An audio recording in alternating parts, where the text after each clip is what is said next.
giliw, ikaw talagang nasa puso. Nabigla ka ba nito?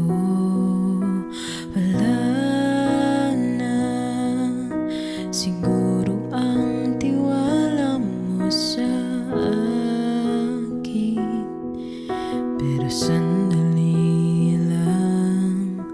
Alam ko naman, kaibigan tayo. Kasalanan bang mahulog sa'yo?